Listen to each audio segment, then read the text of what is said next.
Hello and welcome to everything you wanted to know about Canada but were afraid to ask. Canada. We are a large northern landmass, and by and large we have enjoyed 141 years of peace, order, and good government. And our official summer sport is lacrosse. Basically, that's all you need to know. Oh, one other salient fact. According to a recent Dominion Institute poll, a majority of Canadians have no idea how Parliament works, which is fine. We're all very busy people. We have lives to lead, families to raise. We're on hold with Rogers, and to be honest, it is perfectly understandable to enjoy something without knowing how it works. Such is Canada. After decades of stability, we were suddenly faced with minority governments, talk of coalitions, and the threat of an election every 6.5 weeks. But we took solace in the fact that we are one of the greatest democracies on this earth, and at least we know who is ultimately in charge. Well, not really. When asked who is Canada's head of state, 75% of Canadians could not answer the question. And who can blame them? The answer is ridiculous. It is the Queen of England. Now, for those of you unaware of her work, she's an elderly lady of German descent who lives in a castle across the ocean. In fact, in order to become a Canadian citizen, you must swear an oath of loyalty to the Queen and her heirs. Luckily, I was born here, so I've never had to do it. Now, unfortunately, the Queen is a very busy woman. She has 9 dogs. And when she doesn't have time to pay attention to Canada, which is, let's face it, always, she has a representative who lives in Ottawa and is in charge of Canada. No, not him. Next slide, please. The Governor-General, in the Queen's absence, assumes all her responsibilities and duties, and according to our Constitution, must be of sound mind and have hosted an arts program on the CBC. Okay, that's not true. There's no test for her being of sound mind.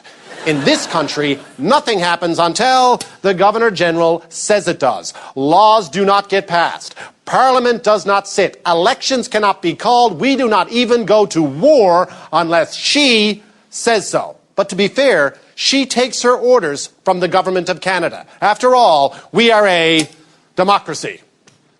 Although, granted, it may not seem like it yet. So, who runs this great democracy? Well, according to the polling, a majority of Canadians believe that Stephen Harper was elected directly by the people of Canada to run this country. Unfortunately for Stephen, that's not true. He holds the office of Prime Minister, but he was elected as a simple member of Parliament. And the only reason he's the Prime Minister is because in his other job, he's the leader of the Conservative Party of Canada. And if he walked away tomorrow, the party would just pick some other dude to be Prime Minister. And we'd have nothing to say about it. It could be this dude, or it could be this dude, or it could be... No, it couldn't be that dude. Okay, but wait, it gets weirder. The Prime Minister only keeps his job as long as he enjoys the confidence of the House of Commons, which means, on an important vote, a majority of members, regardless of party, must stand up and say, yes, we support you.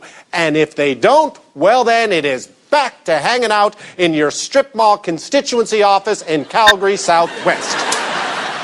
Humiliating, yes.